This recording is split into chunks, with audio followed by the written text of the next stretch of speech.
अल्हम्दुलिल्लाह वहदहु वस्सलातु वस्सलामु अला मन ला नबिय्य बअदा अम्मा बअदु फ़अऊज़ु बिल्लाहि मिनश शैतानिर रजीम बिस्मिल्लाहिर रहमानिर रहीम वज़रू ज़ाहिरल इस्मि व बातिना अन नव्वास इब्न समआन रज़ियल्लाहु तआला अन्हु क़ाल सअलतु रसूलल्लाहि सल्लल्लाहु अलैहि वसल्लम अनिल बिर्रि वल इस्म फ़क़ाल रसूलुल्लाहि सल्लल्लाहु अलैहि वसल्लम अल बिर्रु हुस्नुल खुलुक़ वल इस्मु मा हाक फ़ी सदरिक व करिहत अन यत्तलिअ अलैहि अन्नास औ कमा क़ाल रसूलुल्लाहि सल्लल्लाहु अलैहि वसल्लम। दुरूद शरीफ पढ़ लो। अल्लाहुम्मा सल्लि अला मुहम्मदिन कुल्लमा ज़करहु ज़ाकिरून व सल्लि अला मुहम्मदिन कुल्लमा गफ़ला अन ज़िक्रिहिल गाफ़िलून। या रब्बि सल्लि व सल्लिम दाइमन अबदन अला हबीबिका खैरिल खल्क़ि कुल्लिहिम। काबिल एहतराम हज़रात, सामीन किराम, बुजुर्गों, अजीज़ों, दीनी भाइयों, हमारी बात चल रही थी गुनाह क्या है और उससे कैसे बचा जा सकता है। इस पर मैंने गुनाह के अक़साम बयान किए थे कि कितनी किस्में हैं, ज़म्बुन, सय्यतुन, मासियतुन। फिर गुनाह के नुकसानात क्या है, तो सबसे बड़ा नुकसान तो गुनाह का ये है कि अल्लाह नाराज हो जाते हैं। हमारा हकीकी मालिक और खालिक ही नाराज हो जाए तो इससे बड़ी बर्बादी, बदकिस्मती, महरूमी, खसारा, नुकसान क्या हो सकता है। दूसरा गुनाह का नुकसान ये था कि दिल बेचैन हो जाता है, ये ईमान वाले की निशानी भी है। और तीसरा गुनाह का नुकसान ये है कि इंसान का दिल सख्त और पत्थर बन जाता है, सियाह और काला पड़ जाता है। ये तीन नुकसानात हैं। जब बंदा गुनाह करता है तो अल्लाह की तरफ से बंदे की पकड़ कितने तरीके से होती है। सबसे बड़ी ताज्जुब की बात यह है हम ईमान वालों के लिए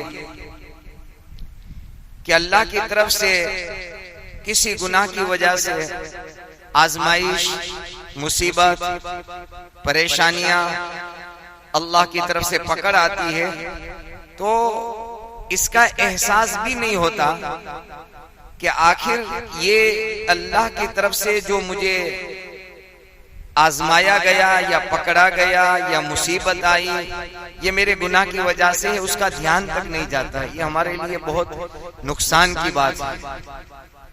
फुज़ैल इब्न अयाज़ रहमतुल्लाह अलैह के हालात जिंदगी में लिखा है कि एक मर्तबा अपने घोड़े पर सवारी के लिए सवार होने का इरादा किया, नकील पकड़ी, जैसे ही बैठने का इरादा किया तो वो भड़कने लगा, बिदकने लगा, बैठने नहीं दिया।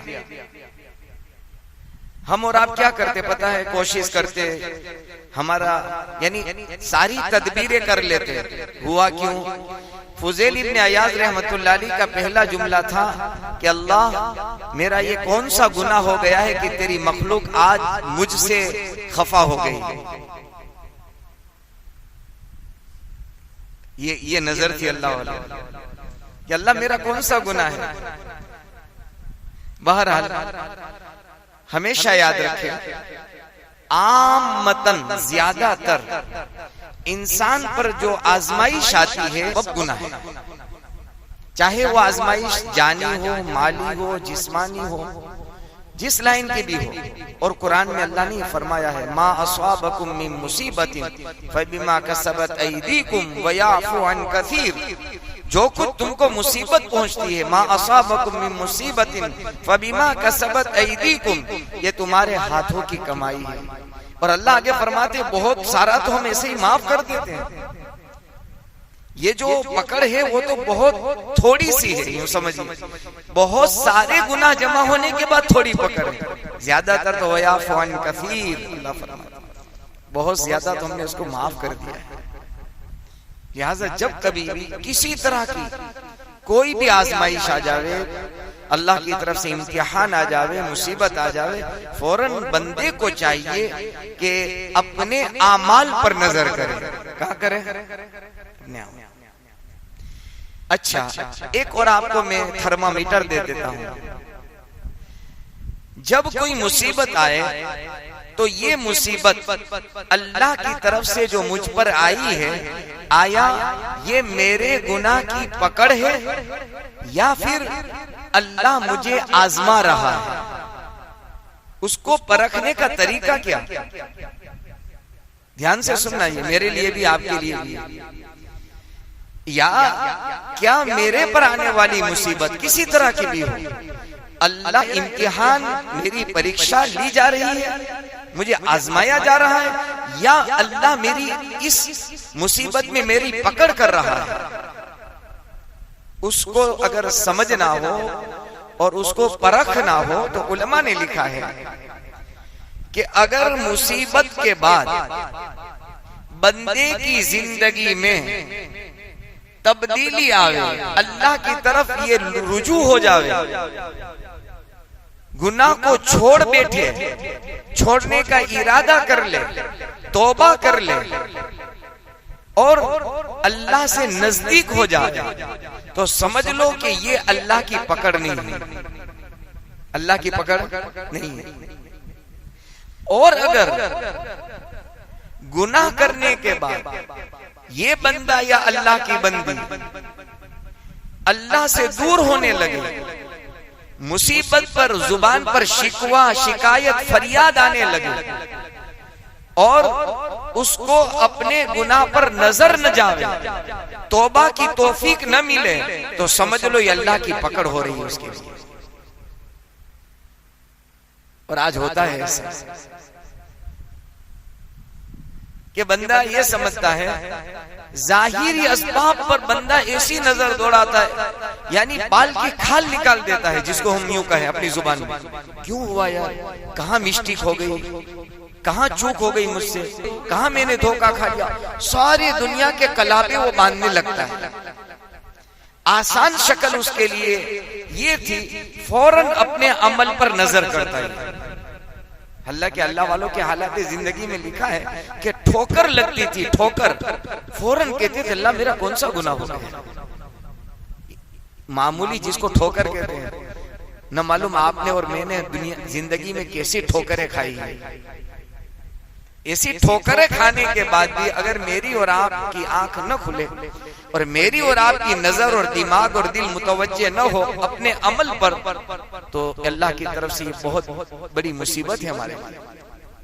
बहरहाल जब बंदा गुनाह कर लेता है तो अल्लाह तीन तरीके से उसकी पकड़ करते हैं। अल्लाह की गिरफ्त करने की तीन शक्लें हैं। सबसे पहली ये, उसका नाम है अरबी में नकीर। कहते हैं ना कि कब्र में मुनकर नकीर सवाल करेंगे, उसमें एक नकीर।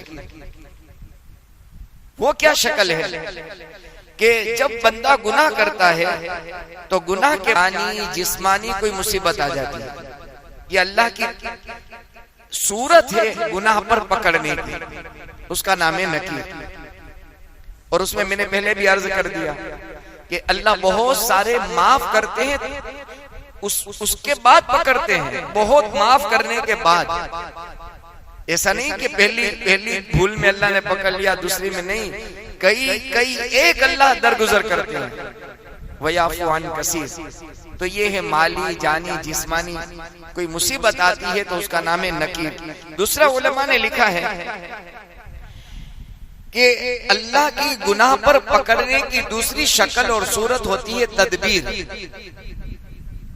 क्या मतलब कि अगर कोई बंदा या अल्लाह की कोई बंदी किसी पर जुल्म करता है तो अल्लाह भी ऐसी तदबीर चलते हैं कि उस पर जुल्म किया जाएगा। अगर किसी ने किसी का माल जाये किया, हक दबाया, तो अल्लाह ऐसी तदबीर चलाते, इन्ना कैदी मतीन। अल्लाह कुरान में फरमाते मेरी तदबीर बहुत मजबूत होती है। अल्लाह कोई फैसला कर ले तो वो तो बहुत मजबूत होता है। किसी का हक जाये कर दिया तो अल्लाह की तदबीर चलती है। बाद आपको एहसास हो गया, आपने तौबा कर ली, माफी साफी कर ली, बात खत्म हो गई। लेकिन आपकी नजर नहीं गई, आप तो बस यही या मैं दुनिया के कलाबे बांधते रहा, सोचता रहा, प्लानिंग ही करता रहा। मैंने किसी का हक जाये क्या है उस पर मेरी नजर नहीं गई। तो उलमा ने लिखा है कि अल्लाह की तदबीर चलती है और उस पर जुल्म होता है। लाख कोशिश कर ले, लाख, ये जुल्म से नहीं बचेगा। अगर आपने या मैंने किसी की इज्जत और किसी को जलील करने के लिए, इज्जत गिराने के लिए कोशिश की और ऐसा गुनाह किया, ये भी गुनाह है। ईमान वाले की इज्जत बहुत बड़ी चीज है, बहुत बड़ी चीज है। बहरहाल हमने किसी को जलील करने का अमल किया और ये गुनाह किया तो अल्लाह अपनी तदबीर चलेगा। इसलिए उलमा ने लिखा है कि अल्लाह उसको घर बैठे जलील करेंगे। कहां? घर बैठे। उसको बाजार में आने की जरूरत नहीं, मार्केट में आने की जरूरत नहीं, पब्लिक पैलेस में आने की जरूरत नहीं, घर बैठे अल्लाह जलील करेंगे उसको, क्योंकि उसका गुनाह है ये। तो ये तदबीर होती है। तो दूसरी शक्ल होती है गुनाह के पर पकड़ने की अल्लाह की तदबीर, और वो तदबीर होती है वो खुफिया होती है, छुपी हुई होती है, नजर नहीं आती। इंसान इसकी सोच और इसके दिमाग के पासे बंद हो जाते हैं। हुआ क्यों ऐसा?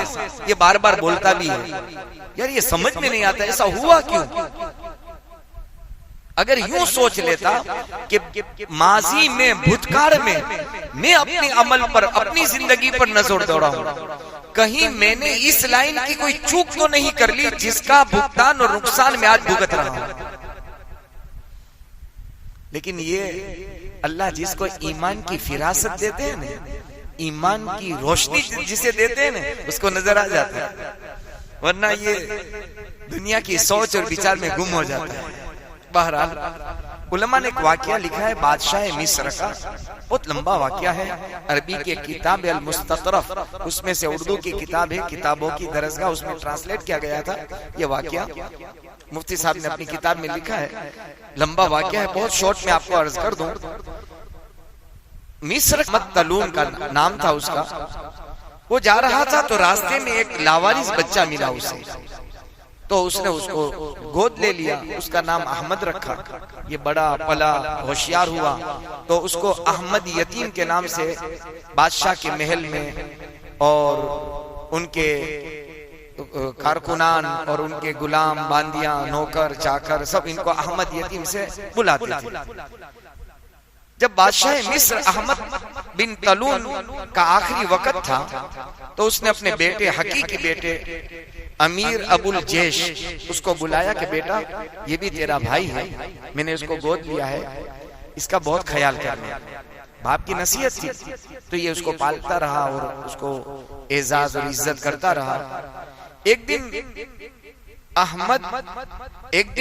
अमीर अबुल जेश के दिल में ये बात आई कि मेरे अब्बा ने इसको गोद लिया है और मुझे नसीहत और वसीयत भी की थी मरते वक्त, लाओ मैं उसको अपने बादशाहत और अपनी सल्तनत के बहुत ऊंचे ओहदे में मैं इसको बिठाऊं और उसके सिपुर्द करूं।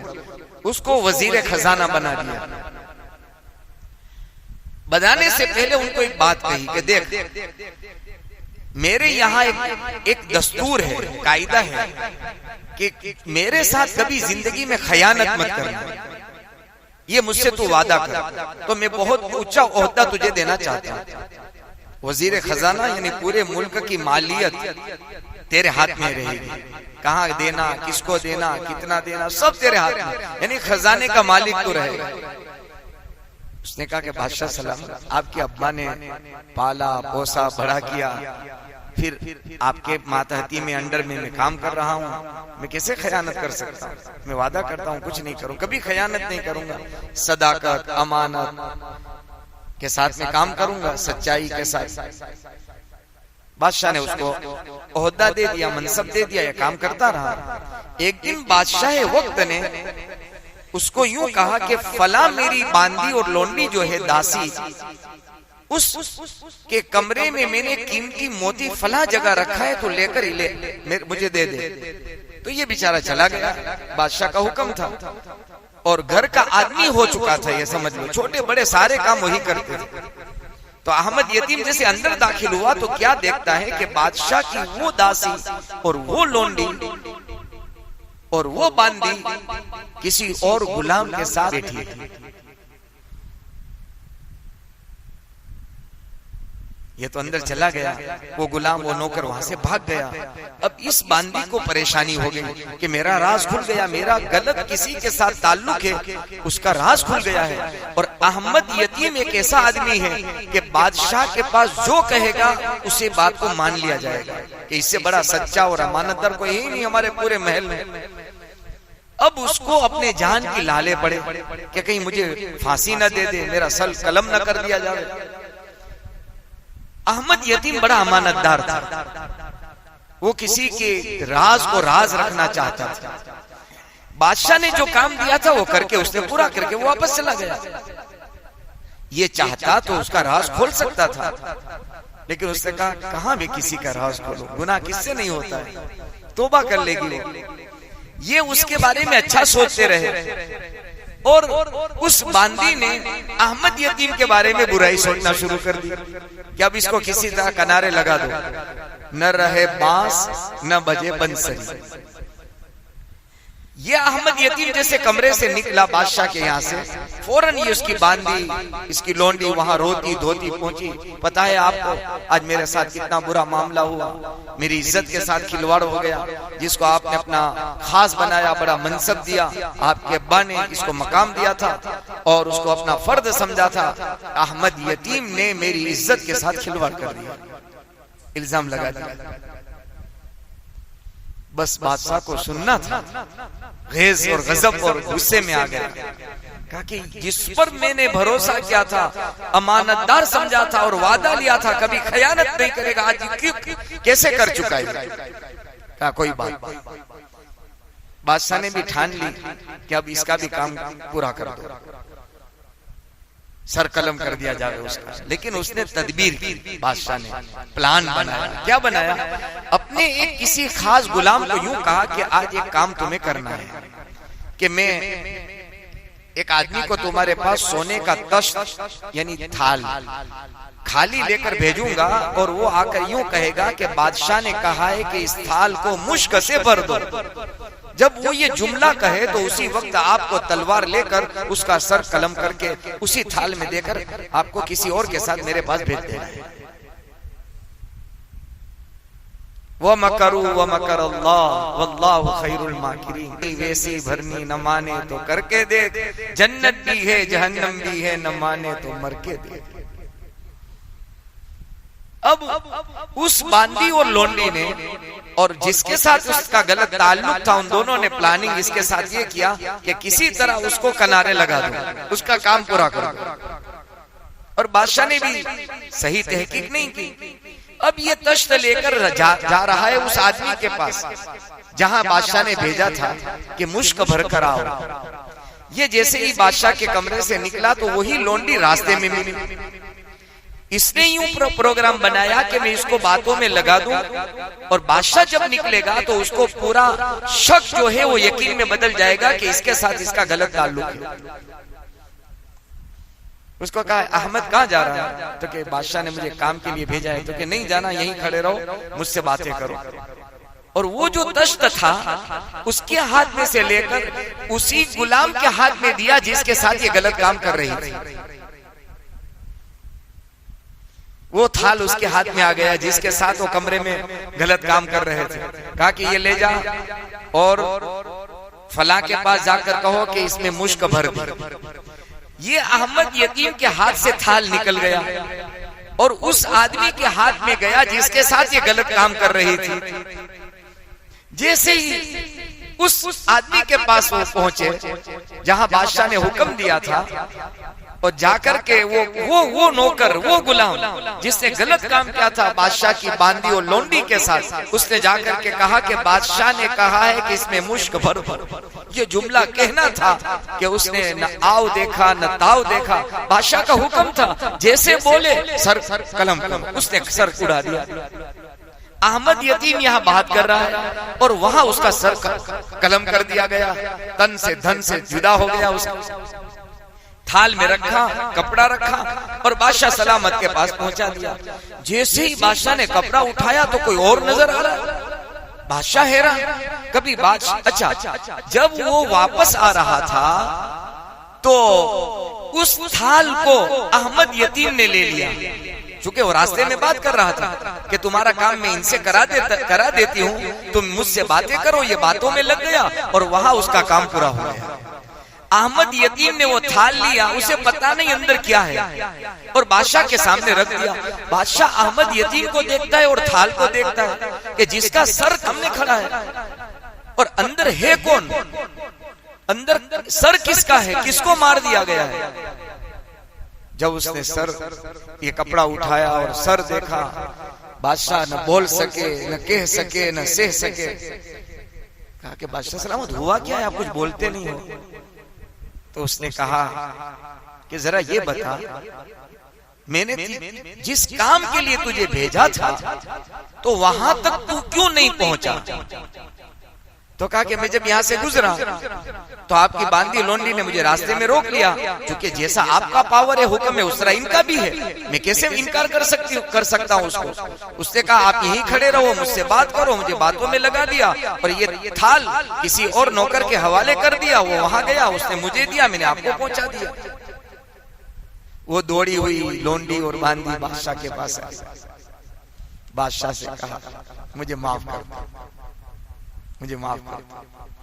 ये अहमद यतीम बड़ा अमानतदार है, इसने कोई खयानत मेरे साथ नहीं की।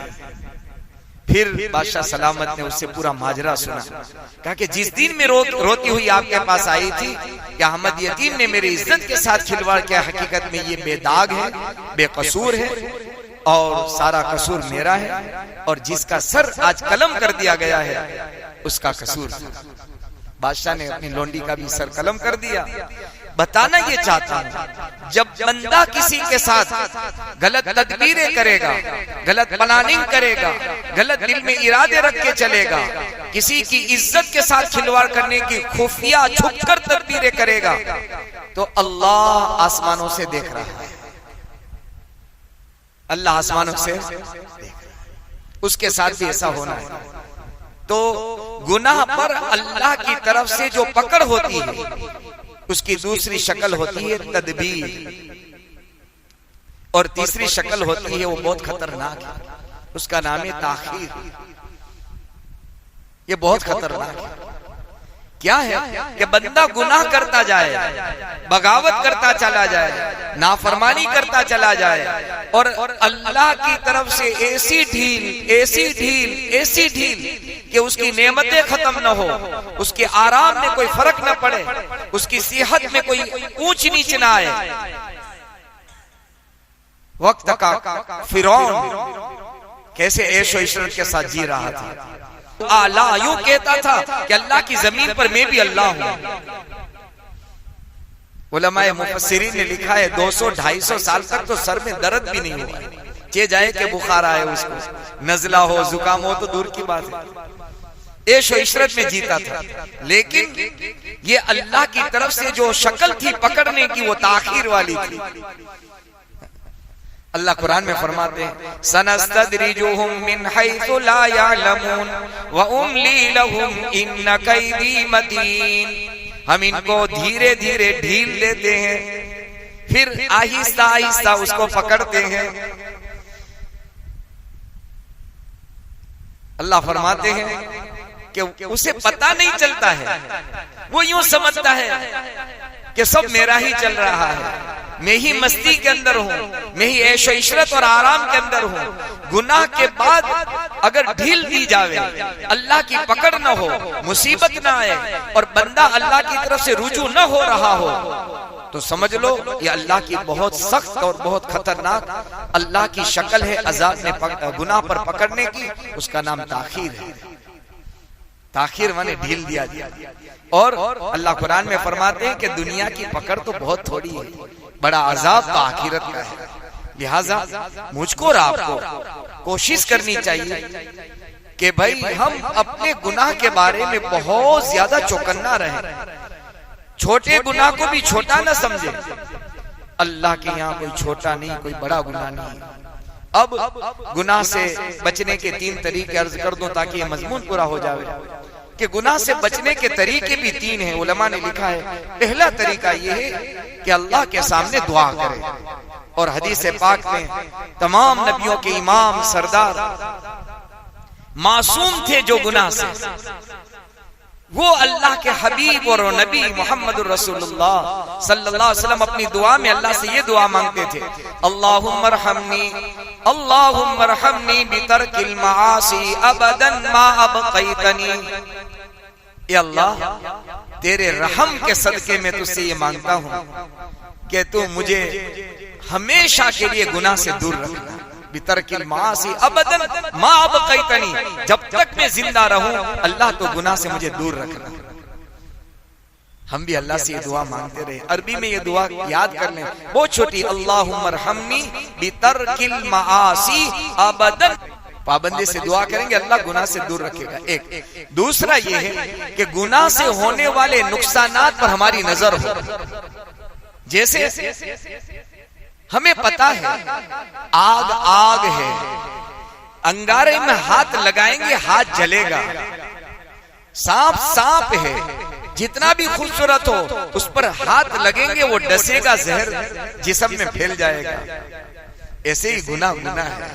जहां कदम उठा, जहां नजर गई, जहां जुबान चली, जहां कानों ने उस गुनाह को सुना या दिल में गलत ख्यालात गुनाह के आए, तो उसके नुकसानात पर हमारे जहन जाना चाहिए, ध्यान जाना चाहिए कि ये गुनाह गुनाह है, नुकसान देकर रहेगा, इसका इस्तिहजार हो, ध्यान हो, तो इंशाल्लाह बंदा गुनाह से बचेगा। ये दूसरा तरीका। तीसरा तरीका उलमा ने लिखा है कि जैसे, इसमें लिखा तो नहीं किताबों में, जैसे इस वक्त मौजूदा जमाने में जब बंदा ट्रैफिक के कानून को तोड़ने का कभी उसको ख्याल भी आता है या तोड़ा जाता है, तो फौरन उसकी नजर सीसीटीवी फुटेज पर होती है, कैमरे पर होती है। जहां 4 रास्ते आते हैं, अगर ट्रैफिक का कोई कानून वो तोड़कर चलता है, फौरन उसकी नजर कैमरे की तरफ जाती है। क्या ही अच्छा होता, क्या ही बेहतर होता आपके लिए, मेरे लिए। जब गुनाह का ख्याल आए तो हमारा दिल, हमारा दिमाग, हमारा ध्यान, हमारा तसव्वुर और इस्तिहजार ये हो कि मेरा अल्लाह मेरे साथ है। अल्लाह की माइयत, अल्लाह की हुजूरी, कि अल्लाह देख रहा है, अल्लाह मेरे साथ है। और अल्लाह ने हर वक्त 2 फरिश्तों को मेरे साथ लगा रखा है। कहीं भी हूं मेरे फरिश्ते मेरे साथ रहते हैं।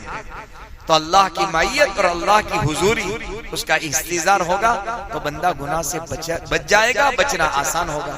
इस मजमून को इसलिए जिक्र किया, आज हम सबसे छोटे बड़े, जाहिर बातिन, खलवत जलवत, न चाहते हुए बगैर इरादे के भी गुनाह हो जाते हैं। कभी ऐसा होता है कि बंदा गुनाह का इरादा करे, गुनाह कर ले।